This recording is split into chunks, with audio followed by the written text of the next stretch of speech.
Oh, good day guys. Welcome back in the food forest in Kuranda. It's been a while, and again I don't get to do as many videos as I thought I would.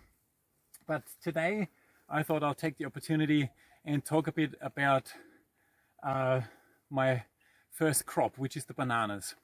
So that's the pioneer element in my food forest here. So the plants that mature the earliest, and I'm getting a lot of bananas off my plants here at the moment, like way too many almost. And this is one of them, quite tasty by the way. And what I'm doing at the moment is de-leafing bananas. So you probably, some of you will be familiar with leaf spot. So that's a fungal infection, and the fungus produces spores that are carried around by the wind. And of course, the more of those infections you have, the more spores go through, and it eventually infects your whole plantation and you lose a lot of leaves. The problem is, once you have only a few leaves left on a banana with a bunch, then the tree can't fill up the bunch. So there's a rough rule of thumb that you need about one leaf for one hand in the bunch, right? So if you have a bunch with 8 or 10 hands, you need at least that many leaves on that stem left. And another thing is, fungus likes stagnant air. So the more plants you have bunched together like this one, and I've got to say, you know, I could have gotten onto this one much earlier. So there's way too many stems, there's way too much going on. So I have to thin this out. And at the moment I'm only cutting the leaves off, but I will also take some suckers out later. And since my friend Riley, who's doing the cameraman today, thanks for that by the way. Hey guys, helping Mike out today in the food forest. It's a beautiful day.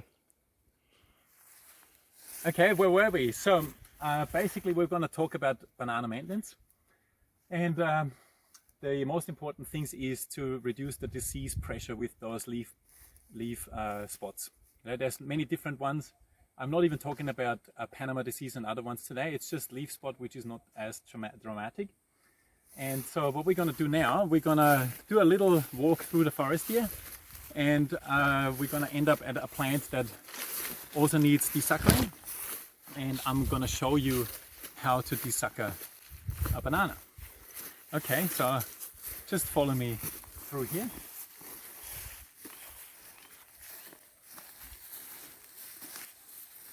So you can see on some of the swales, the ground cover has started filling up quite a bit, which is good. So that's sambang, and it's doing really well. And it creates a living mulch, so it shades the ground, you know, keeps the soil a bit cooler, and creates a good habitat for soil organisms there. And there's lots of turmeric in there, lemongrass as well, so that's a whole edible landscape that's starting to come up now. So it's really nice to see, and I'll show you with a drone video as part of this video a little bit later. But now we've arrived here at a banana that Riley wants a sucker of. So it's a pretty rare variety of sugar banana, and we've got a spade here, as they say, one that I prepared earlier. So this one is not a regular spade. You buy this one as a trenching shovel. So it's a very narrow spade, or you can buy the purpose-built banana desucker tool from specialized shops.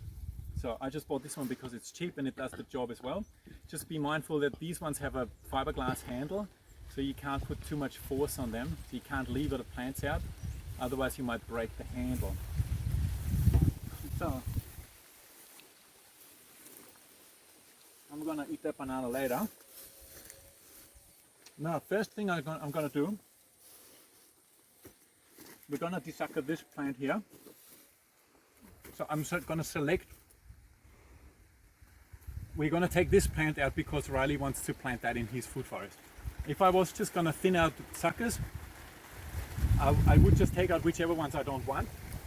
In our case here, this is the top of my berm, and I try to keep the banana plant on the top, and I don't want it to travel down this way, in either way.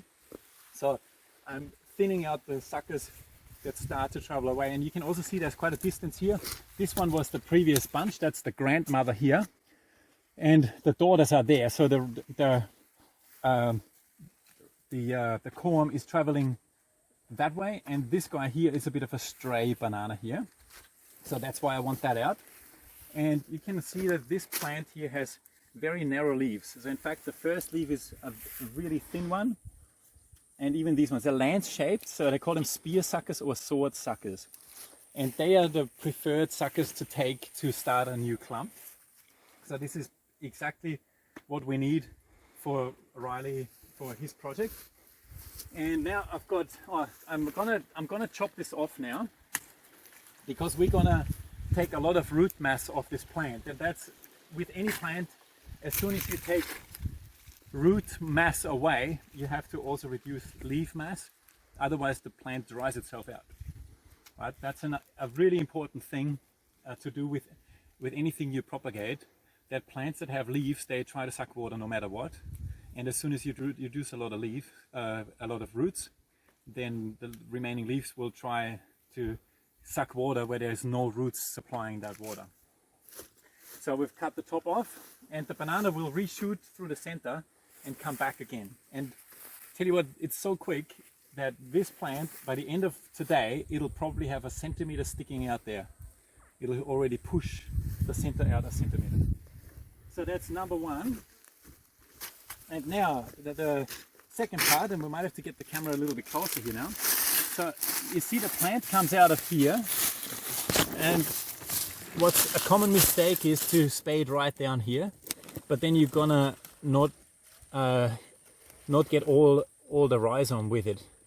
So there's a little corm on it, and that goes like this far in, and it's quite deep down. So what I need to do is, I'll show you this way. So instead of going on an angle like this, I want to spade a wedge, or like a, so like a triangle from this way and then this way, right? So that I'm taking a section out like that, and that gives me the majority of the corm. So that's what we're going to try to do. So I'm going to start like this. So I'm quite far away here from the actual plant, and you'll be surprised how big the corm is that's on the bottom of that. So let's try one there. So that's why it's handy to have a shovel that's fairly narrow and long, so you get really long deep down there. I've also sharpened the edge, so it's easier to get through the roots and the corm. And then we're going to do another one here now. You also need proper shoes to step on these shovels. And then all I'm going to do is a little bit. I don't have to go too crazy on the spade here, especially not on this one because it's fiberglass. Okay, so I may have already gone through the corm. And then also on this side here, I don't want to get too close. And I go on an angle about this in there. And I probably need another one here. Right, so eventually you end up with a circle spaded out, but just be mindful to go towards the other plants, towards the corm, and not just vertically down. And here it comes. So we've already severed it. So now let's check if we've been successful with this one. Okay, so we did. So see how deep in the corm got. I could have even gotten more further the mother plant, but it's good enough. We've got roots here, we've got an eye here, so that'll be happily continuing to grow. Okay, so guys, we'll put a bit of drone footage through here, and I'll use the rest of this video as a voiceover. So I'm gonna pop this here, and we're just gonna do a little walk while I keep talking. So as we mentioned before, the food forest is growing quite well. The wet season this year wasn't great. It started with a bang, and we had a lot of rain in a very short time, but then it dried off fairly quickly. So I did have to start irrigating already again. You can see that some of the pigeon peas have declined now because I haven't watered them, and they haven't got any irrigation there. So the pigeon peas, almost you could say they have done their job. So they were there for the first year. And now what's emerging is the ice cream bean. So we can probably even swing back and have a look at this section here. So the ice cream bean took much longer to come up, but now they seem to have power, like starting to overtake the pigeon peas. And so you can say, if you are keen to use legumes in your system, the pigeon pea might not last you that long, depending on the availability of rainfall or irrigation. And you might only have them for a year or two, so it's good to still plant the ice cream beans, even though they were very slow to start. And then I still have this other one that I've mentioned before, which is the Brazilian fern tree, that's also in some areas taking quite a long time to start, but now it's slowly getting there. And so it's good to have a good mix of different legumes that then also fill different stratas, and just at different times, one will pretty much take over from another one.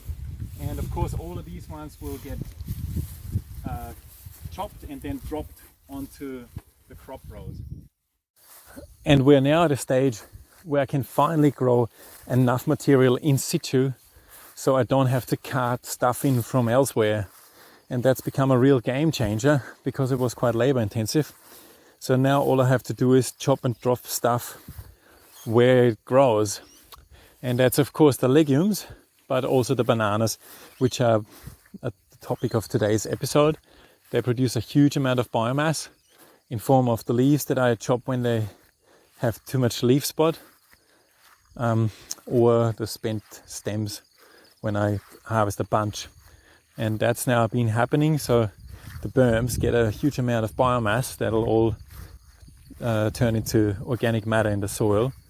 And it also shades out the grasses that try to germinate there, which is a good thing, because one of the grasses here is called guinea grass. It's a massive grass that grows to 2 meters or more. It's got spiky hairs on the base, so it's very hard to deal with. And I'm really glad that the bananas have huge leaves, so you can cover a lot of ground fairly quickly with the chopped leaves. Over time, as soon as the trees get bigger, they become much more dominant in the system and then shade out the competition, and then you don't even have to do that much. So we're basically transitioning a pasture system to a forest system, and that's now really happening. It's taking place. The bananas have done an amazing job, and they will stay here. I will probably leave them until the fruit trees start to shade them out, and once the production slows down too much, I might just chop them out one after the other. But they're still a very good biomass producer, so they're overall a very important element of my system here. Okay, so guys, it's been a while, so I hope I can update you a little bit more frequently in the future, and I hope you enjoyed this video, and I'm looking forward to see you again in the Food Foresting Calendar. Have a good day and happy gardening. Bye bye.